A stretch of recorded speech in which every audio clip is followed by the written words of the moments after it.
Welcome, Barflies fans and baseball fans around the world. We are here with the first in-season installment of the Barflies Report. As always, I'm joined by Mr. Peter Burgee. How are we doing today, Pete? I'm doing awesome, Kevin. How are you? I'm great. Very excited because baseball is underway now for you guys as well as everybody else. Despite some delays, we had some fireworks and a lot to talk about. So let's jump right into it. Um, Last time we talked about the season coming up and all of that, and we were very excited to get baseball started, and then baseball didn't start. Nope. But then baseball did start. We had some field condition issues due to the rain, right? Yeah, we were going to start off with three home games, and two of those home games were canceled because of the rain. It just, for some reason this year, that it was just so much. We need about a week for the field to dry out completely, so that the whole drainage system can take on a day or two of rain. But now we've only gotten like 1 or 2 days where it was sunny and warm enough, and so. Yeah, safety first, and you don't want to be going out and injuring yourself on. Although we were all geared up and ready to go, we had 16 people ready on the bench to go. That's that's an incredible number. Given some of the struggles in the past, it's so great to hear about the heavy involvement that you have this year with the team, including we'll talk about later an additional player coming on. So that's exciting. But first, let's go back. Let's talk about this first game of the season. It all started with a ceremonial first pitch. Yes, so we had our first game, and it was up against Lippstadt, and we were happy to have Tina from the Erich Kästner School throw out the first pitch for us. And yeah, she was the one that brought everything together through our cooperation. She reached out to us and lacrosse and got the ball rolling, or got the ball throwing. And yeah. Well, that's awesome. I'm glad that she came out. We're going to talk a little bit about that program and the progress with that too, because I continue to just be blown away by that. I think that's such an incredible thing that you and lacrosse are doing with the kids. I just think it's great. Sure. So then ceremonial first pitch out of the way leads to actual first pitch and quite a game.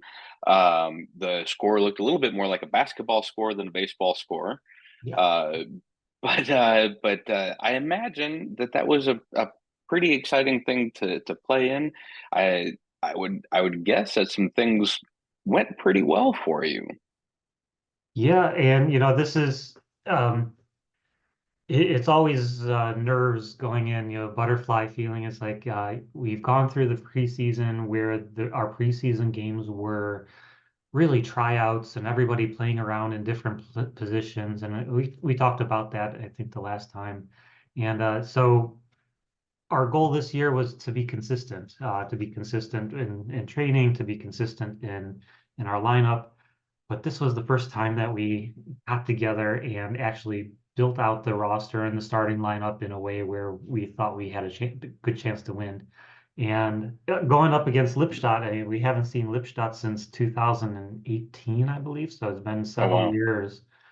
So we didn't know what to expect with them. And all we knew is that they won the Bezirksliga. And so they came up from the lower league and were here. And yeah, we saw some of the score sheets that they had for, so little minimal scouting on them. And but yeah, what can I say? We started off, a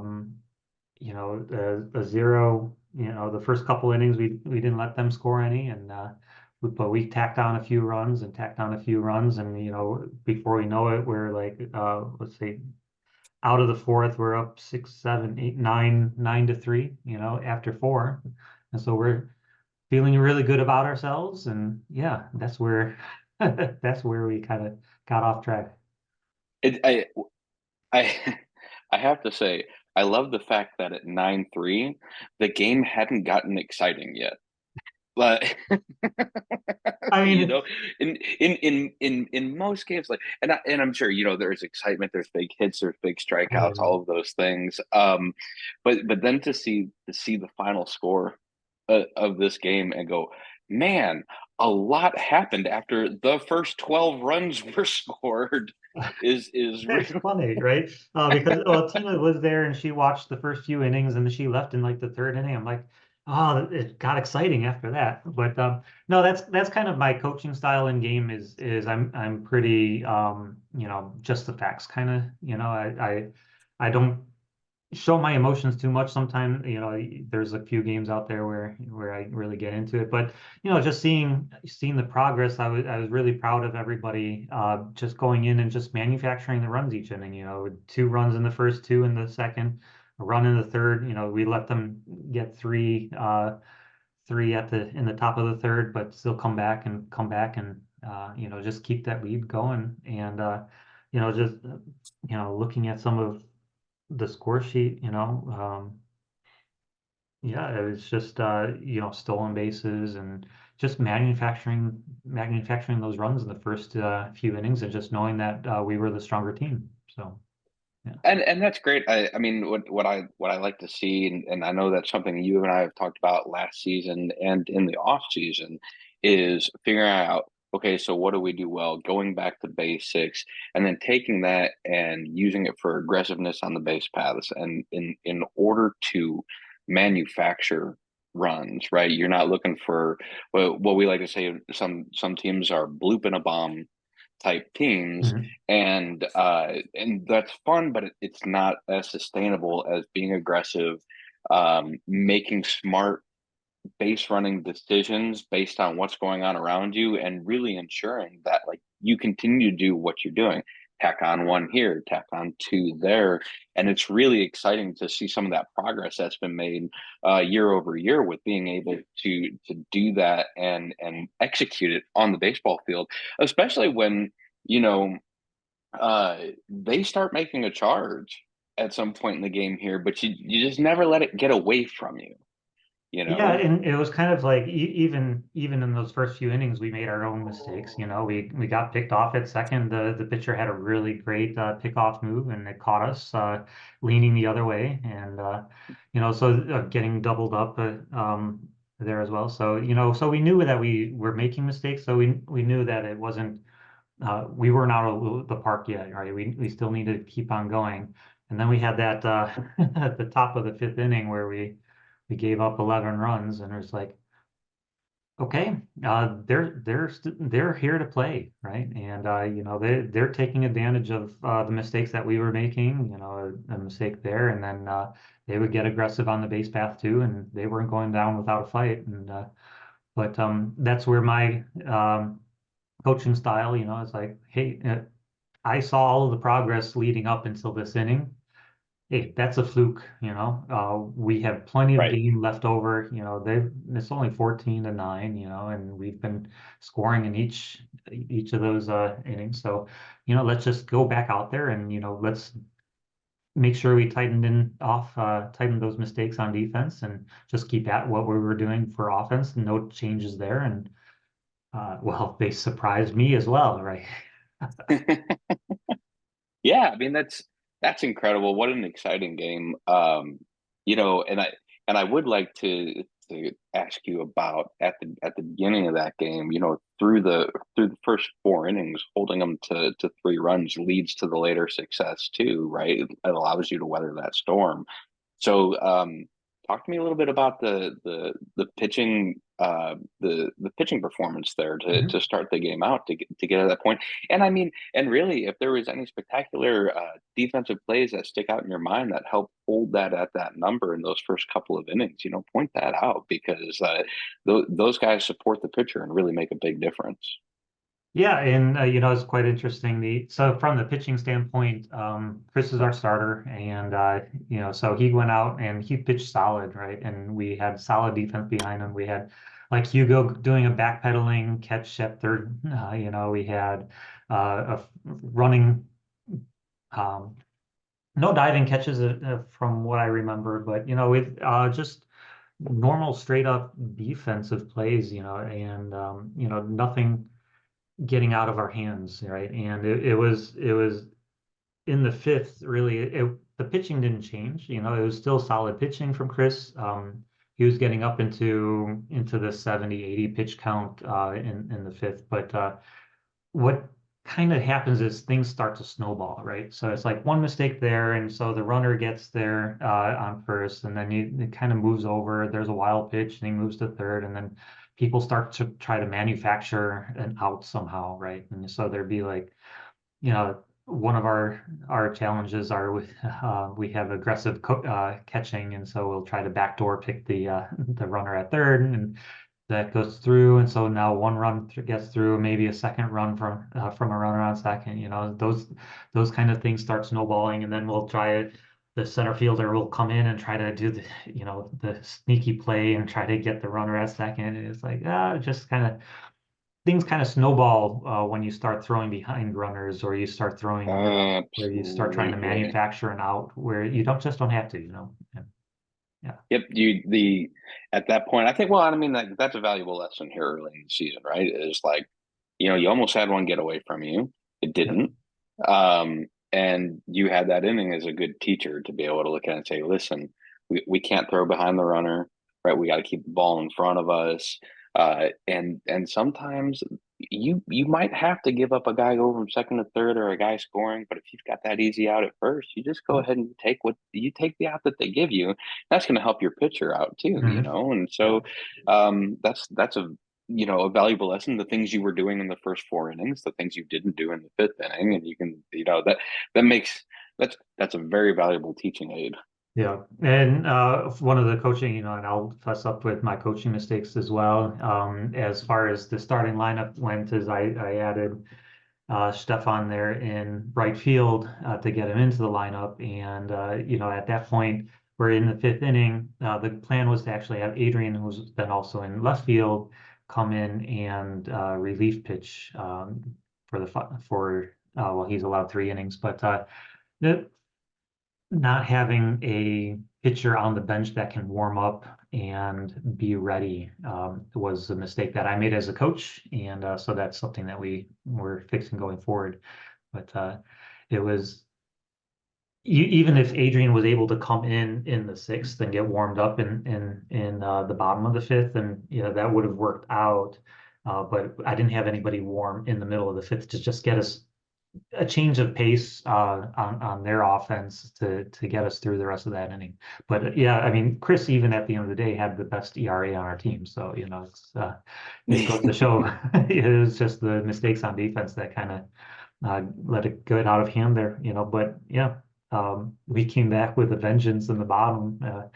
Matched their 11 runs with 14 of our own. So, can't complain there. I mean, I think it was like 10 or 11 runs without the first out being scored as well. So I mean, I mean we're like, that, I'm pretty sure that constitutes a rally. Like that's yeah, like I said, it was like we were solid on offense and getting those runs, and that's what I told me at the end of the at the middle in the middle of the fifth. I was just telling them it's like let's just keep at what we're doing. They came back and made back all those points, but hey, all we need to do is just keep on going. Lots of ball game left to play. So. yeah, that's great. What an exciting start to the season. It's just fun. Always good to start with a win. Yeah, and that was hopefully our long game of the season. It seems like we always have one game that's over 4 hours, and so that Yeah, was a well, 4.5 hour when one. when you have almost 50 runs scored in the game, that's going to be a long one. Yeah, yeah, and hats off to the umpires as well. I just want to say that you're there for 4.5 hours too. You're on the field for every single play, and you don't have a chance to rest it. And so just like sticking it out to the end and making those close calls. There were some close ones there. Like Kevin coming in, sliding into second, called out because his foot was pointed up, and so they got him right on the toe. Had he had his foot slide, and it would have been a mistag. So things like that. And yeah, it was great. And if you want to see the final That's a play of the tough call to game, make too. if you want to see the final play of the game, there's a short on YouTube. So just follow the link and see that. Awesome. So That plugs it. we wrapped up that game. We we come out of game one with a hard fought win. Mhm. Stayed the course. Uh, I want to fast forward to game two now, where Yeah. there lots So of the next offense from the lots of offense from the Barflies. And it sure looks like a lot of good pitching and defense from the Barflies too, because this game was not close. Yeah, yeah, and we played Dortmund. We were supposed to play them at first at on our home field, but that was one of the games that got rained out. And so, yeah, Mother's Day this past Sunday, we headed for our first away game, which is good. It's a gives us a chance. They're not too far away to get into the whole away game mode because 6 of our next 7 games are away. So. Oh my gosh. Yeah, it's going to be a long road trip. But yeah, so I'm foreshadowing a little bit there. But yeah, it was Dortmund. And again, full house. We had 12, 13 people, players ready to go. And yeah, coming off the huge win with 28 runs, we're like, yeah, we can do that. We can do that. We can do that. And yeah, the first couple innings was like, well, where are our bats? So do we leave them back at the field? Yeah, so that was it was a bit challenging, and with Dortmund going up ahead in the first couple innings as well, and we're trying to figure out, okay, what are we doing wrong here? It wasn't, lead off triple to start the game from Kevin. It's like, yeah, it's going according to And plan. away we go, right? Away we go, let's get 20 in the first couple innings and But yeah, no, it was a leadoff triple, and then it was a ground out to third, and then a double up on a shoestring catch to the shortstop, who doubled up Kevin, leaning me towards home. Yeah, and so that was the first inning on our offense. Our defense, yeah, I mean, basically was just errors with failed pick attempts, and Stefan pitched really well, and I think the final game of of the first game, the final play of the first game, where he picked the runner at second to end the game, kind of got to his head, and he's like, "Yeah, I can make it, I can make it." And the second inning, he overthrew first. No, he didn't overthrow it. One hopper to first that got away, and so the runner goes to second, and then a weird hop move to second, and the runner gets to third, and then an overthrow at third, and the runner goes home. It's like, geez, what are we doing, right? But that's officially he had 0 earned runs, but Yeah.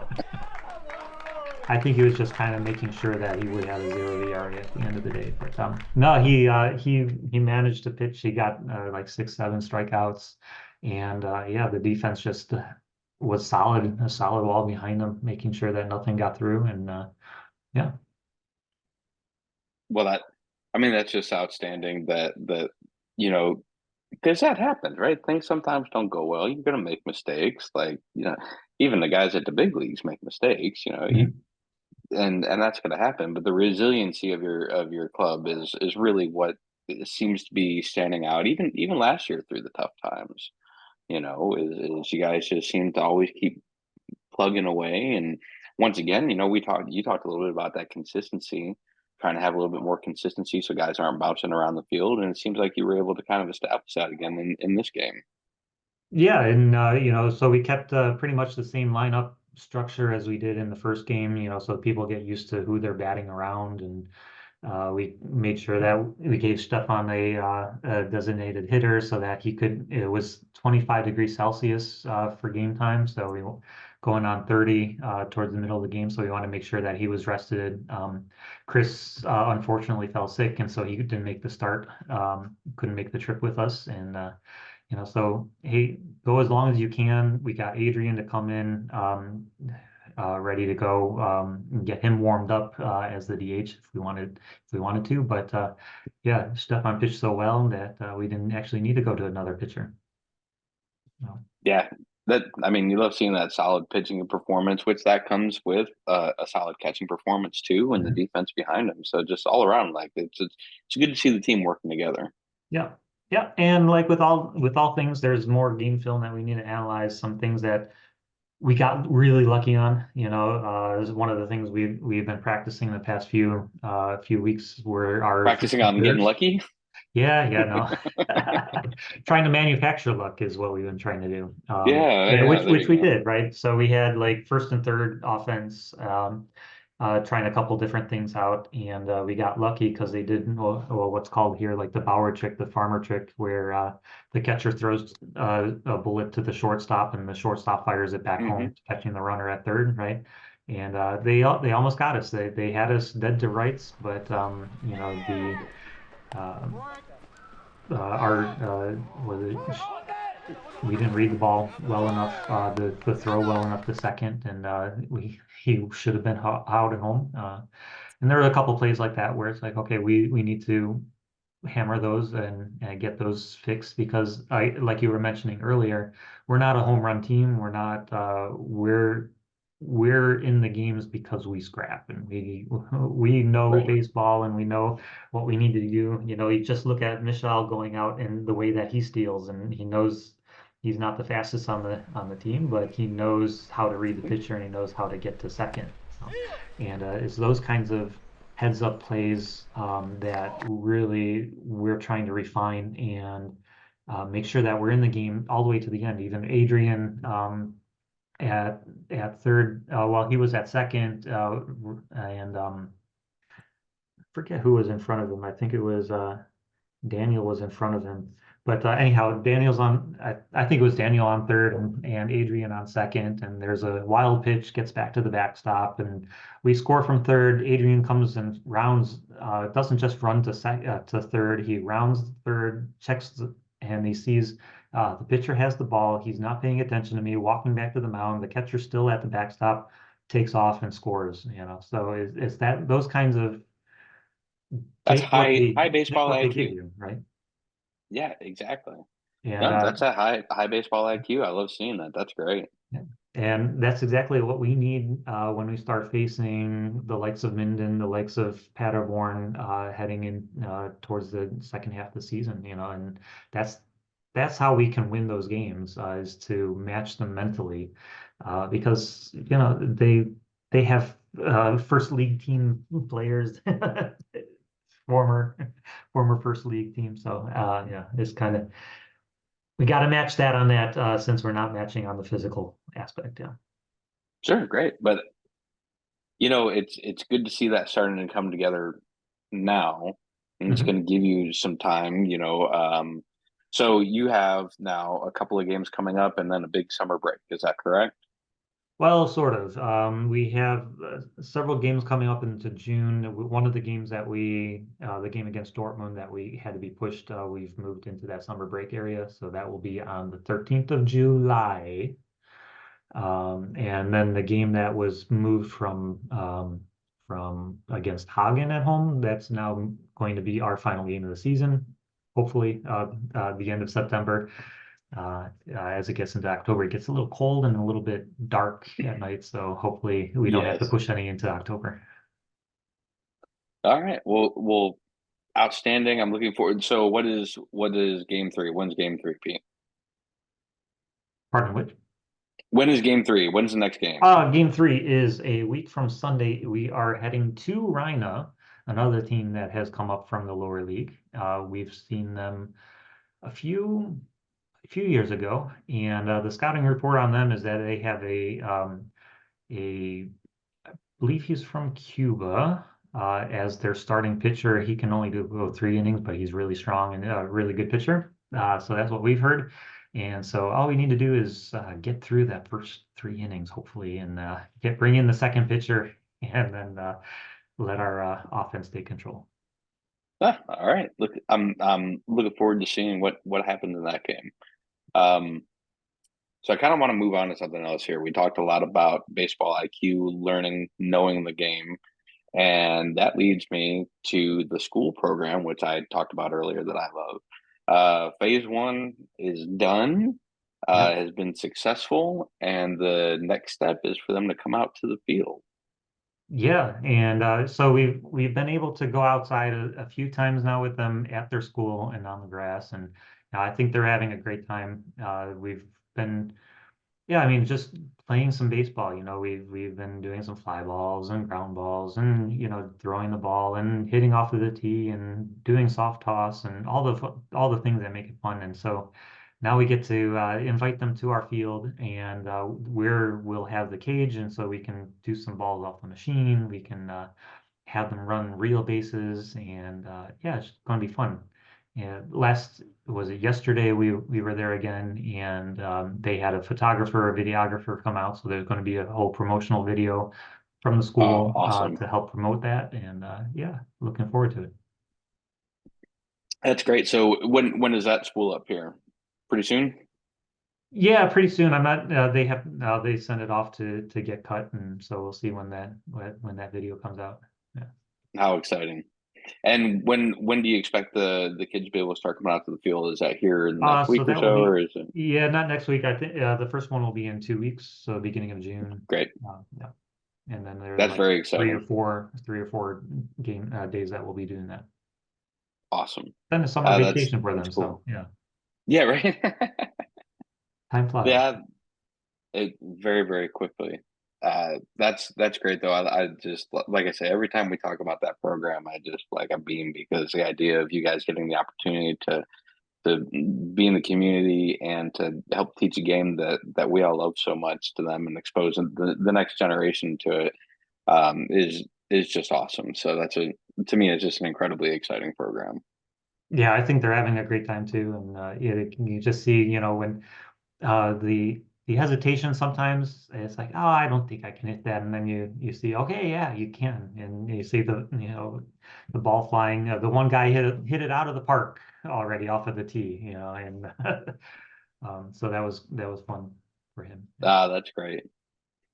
So we I understand from our long pre-production meeting that we always have, right? yeah, yeah. The Um, 30 seconds.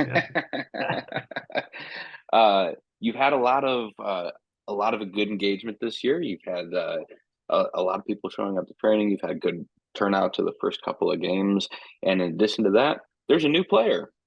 yeah, and that's something that I'm really proud of for of the organization. This is the past year, the amount of effort that we put into attracting new people. We've hit 1,000 followers on Instagram, so thank you to everybody. That's purely organic growth, word of mouth, and people getting involved and sharing our content. So thank you for that. We've seen the uptrack in YouTube views as well and subscribers, and the shorts are getting a lot of traction too. So I appreciate that, and that all leads to people becoming interested in seeing baseball in Germany and becoming active, whether it's with our team or any other team. We're doing, Absolutely. like I said, we're trying to be the good neighbor. So Hochdahl, there's a player in Hochdahl that will be training with us because of work constraints, is unable to make it to their training, so he'll train with us. We have one of our players is going to be down in Schwäbisch Hall, so hopefully one of the clubs down there will let him train with them while he's down there. And yeah, really the growth this season as well.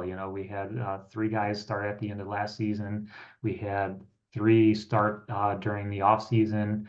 And our newest member is Justus, and he's starting. He's coming from the sport of volleyball, and but is looking for something new and exciting. And he's been practicing at home, has been watching and following MLB, and he decided to try it on his own. And he might even bring a couple of his former players with him too, and we'll see how that goes. But yeah, it's really Uh, exciting to see uh, all the individuals and the different personalities and how we, as a team, the Barflies really meld and mold together. It's really a sight to see. I love it. but and to me, I think from my perspective here, a few thousand miles away, right? Um, you know, growing up here in the U.S., right? There are certain places, and we know obviously baseball is big in the U.S., right? But there's other places that it's really well known that it's a very popular sport, particularly in Eastern Asia with Korea and with Japan, and is very big in Central America with the Dominican and Mexico and Puerto Rico and Venezuela. But you don't normally think about Western Europe as being a baseball place, Mhm. right? It's not. It just as an ignorant American, it just like doesn't pop to my mind. And so when somebody like me first hears through you about you playing in a baseball club, right? Immediately in my mind, I think a bunch of American expats. Yeah. I've been so excited to talk to you about this program over the last several years and find out actually that's not what it is at all. No. Right? You guys are working together as these clubs across the country and across your part of the country to gin up interest in the sport, expose people to it, let them find the game that we've loved since we were children, and teach them how the rules work, how the game works, and see how fun it is. And to have that experience now where you have this incredible club growth and you have that throughout the league. I mean, it's just awesome. I don't know, I'm just blathering, but it's just awesome. It's just a cool growth story about what's going on, and I really hope that continues, because I think that's just it's an incredible story to me. Yeah, and it's is the vision that we're trying to make a reality is be able to inspire young players to come in and discover something, and then as that grows, then we can start offering other things. We have big ideas in terms of exchange programs. To be able to do a cultural exchange through baseball as an option, and things like that within the whole organization and within the region as well. And so we're really excited to see the growth, because that growth helps build up a more of a groundswell, and that growth builds on the growth, and so we're really excited to see that happening. Yeah. Yeah. Well, it's like I said, it's wonderful to me. I love it. I love the game. I love that you have such an opportunity there to expose people and have them play and enjoy the game. It's a really great story. Yeah, so selfish plug, is that if you're also interested in helping bring baseball to Germany and bring that awareness to everybody out there, help share this video, help share the videos of all the other clubs out there. I know the Hamburg Stealers do a podcast once a week as well, and just share that content and help bring awareness throughout, and because we're all on limited budgets, and hopefully we can help help each other build each other up. Like and follow and share and do all of those social media things. Yeah, wherever Somewhere. the links are, do that. Once we've done this a couple thousand times like the other players out there, then we'll know exactly where it is. Right now, Yeah, yeah, exactly. In the meantime, I'll just hold my fingers up like this and know that somewhere around there are links to go to and share. Yep. Cool. Well, I'm looking forward to the next installment. I can't wait to see what happens here in the next couple of weeks, next couple of games. It's been great to catch up with you and talk about the beginning of the season, and we'll do it again soon. Thanks, Kevin. Always a pleasure. All right. Yes, sir. Go Barflies. Thank you. Take care.